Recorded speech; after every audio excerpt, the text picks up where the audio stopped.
there, gang. I've got a Martin to work on. Hopefully nothing serious, just a setup. This one though is from 1978 and it's a D-18. It's in pretty good shape. A little bit of pick wear here and there, but it's not bad. We're going to run into a few issues with this that are part and parcel with older Martins, the most annoying of which is the lack of an adjustable truss rod. I remember when I was first entertaining the idea of getting into repair and reading journals and whatever I could get my hands on, there was a genuine dismissal of 1970s Martins on the part of a lot of people, including repair guys. This would have been in the 1990s. They were 20 years old at that point. I understood some of the reasoning. The braces in these are bigger, the bridge plates are massive. Pick guards, they're not tortoise anymore, they've got the black plastic, which sometimes turns into funny looking potato chips. And later in the decade, like this one, I mean, there are some genuine issues with positioning of the bridge. Still, a lot of the stuff that we associate with the 1970s Martin, it's not like they flipped a switch and changed everything on New Year's Day of 1970. A lot of this stuff was happening in the second half of the 1960s as well. There are guitars of varying quality made in every decade, and you can't really judge one by the year of manufacture alone. You gotta play it.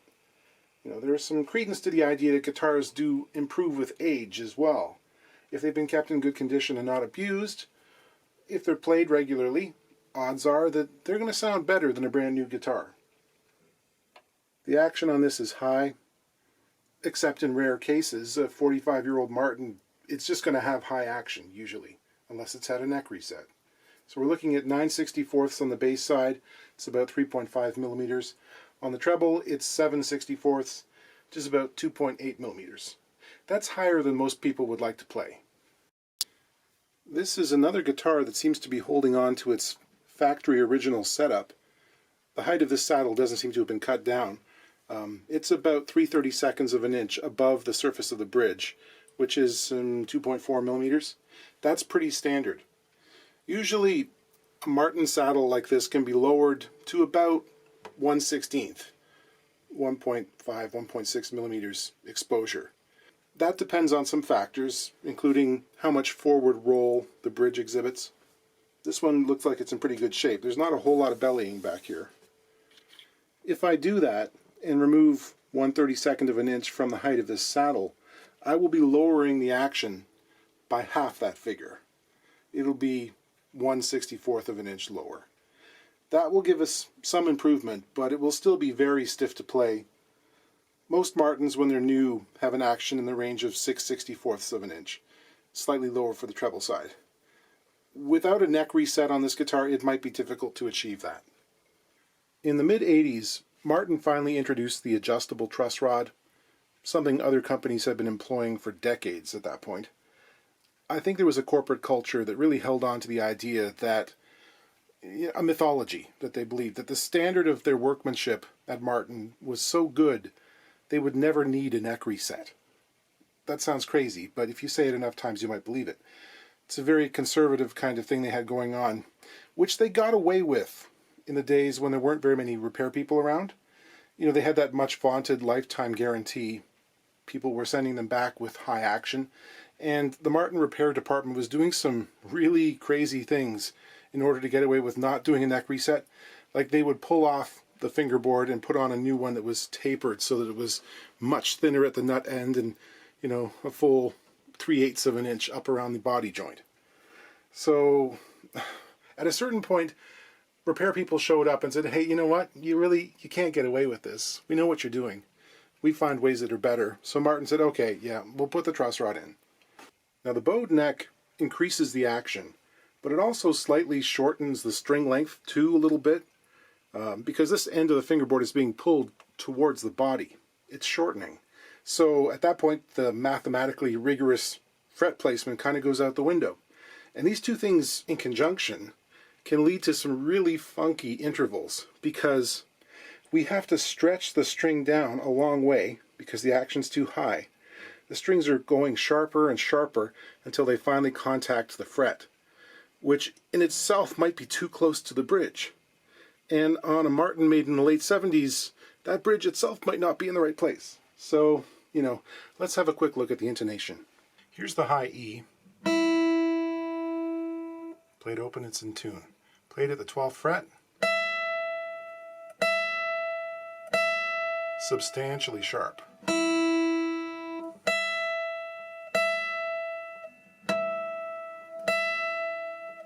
The B string we know is going to be off, just as a matter of course.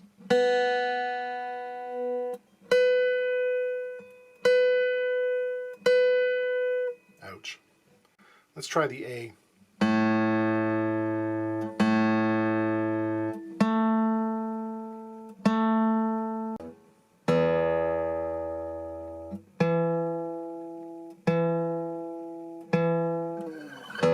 So everything is substantially sharp.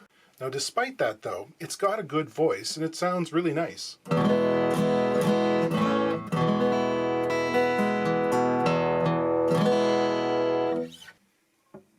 So this saddle placement isn't too bad.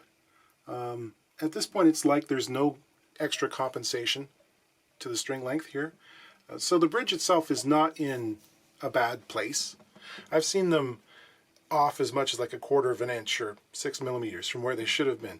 So, you know, I think if we do something to the neck, we might be able to regain a little bit of that lost compensation. Okay, I'm going to try some heat. I got the neck press out. Shout out again to Dave at Dave's World of Fun Stuff for this idea. It's a variable DC resistance heater. I've got my power supply there hooked up to actually a pair of heaters inside this aluminum rectangle. And this of course is a clamp that presses the neck against that rigid rectangle. And I have some shims on either side to basically, I've got to overbend it.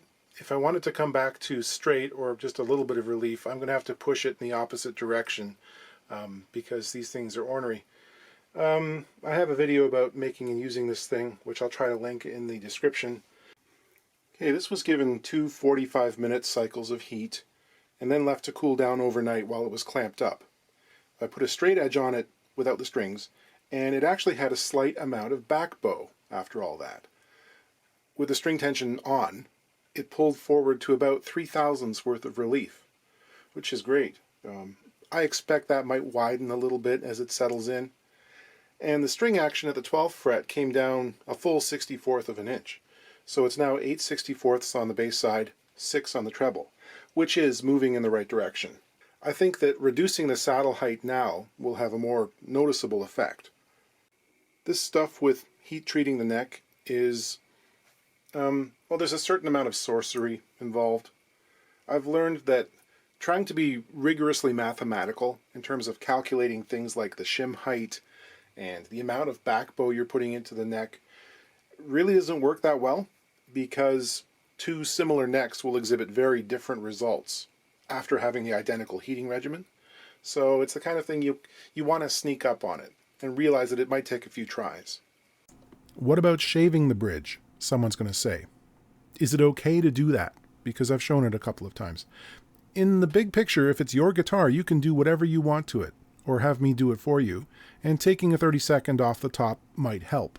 But it's also altering the originality of the guitar in a way that you can't go back from. This is a concession some people are willing to make, others don't like it. Personally, I feel most comfortable doing that on bridges that were tall to begin with. And on Martins, that would be 3/8 of an inch, 9.5 millimeters. Shaving a bit off those bridges brings them back into line with hundreds of thousands of other Martins that have left the factory with bridge heights of 5/16 or 11/32. It's all within the normal range. And yeah, there can be a trade-off sonically. All things being equal, and they never are, a lower string height at the bridge equals less volume and projection. But even saying that isn't a great generalization. I remember Harry Fleischman talking about the sonic differences between guitars with the same string height above the soundboard, but differing amounts of saddle exposure, separation between the notes, or cohesiveness in a chord. It's very granular, this stuff. You can zoom in forever on this giant equation of sound. And that stuff is great for debating.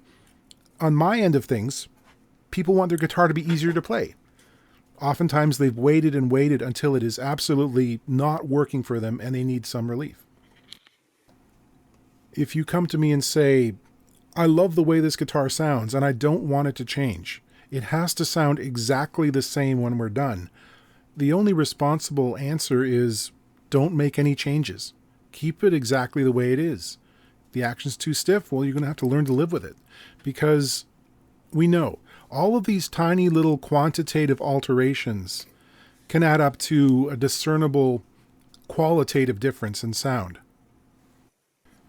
And what about a neck reset? That would keep the bridge and the saddle height the same. That's true, but you're also changing the angle of the string relative to the top of the bridge, potentially increasing downward or rotational forces on it.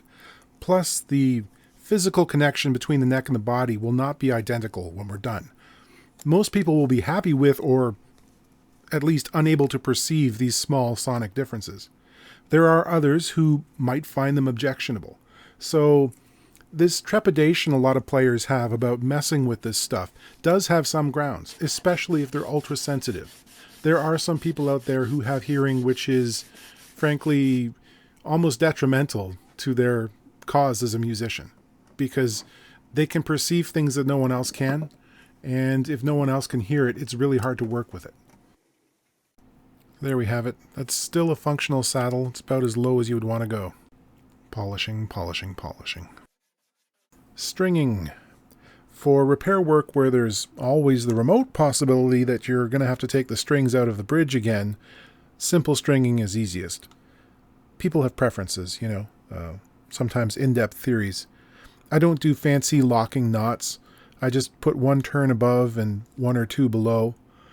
For the same reason, I don't cut them flush with the tuners until I'm completely through with the job. I just get rid of the extra length that might embed itself in my cornea, but I leave a few inches there just in case. Okay, got a fresh set of strings, and this has now got the lowest possible setup I can give it within its original configuration. Next step would be a reset. The action is between 6 and 7/64 on the bass side, 5 on the treble. It's not lightning fast, but it's playable. We've got decent break angle on the bass strings, but the high E and B could use a little help, especially that B. The end windings on the string are kind of holding it up there, so it isn't quite enough angle. It's still playing cleanly, but it could be better. So I'm going to extend the string ramps, which are the little slots in front of the pegs, a little farther towards the saddle, and that'll bring the pivot point down under the bridge surface and give us a bit more angle on it. So I'll get out the Dremel.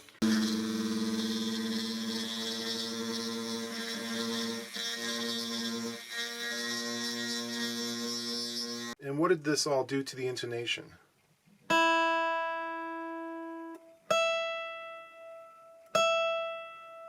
Still a little bit sharp.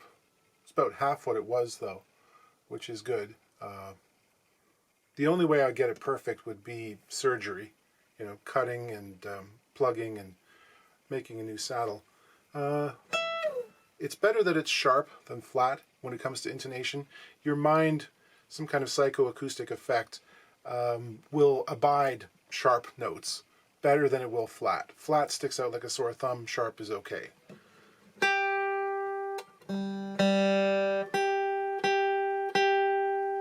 Yeah, everything's about 5 cents sharp. Except the D string, which is right on.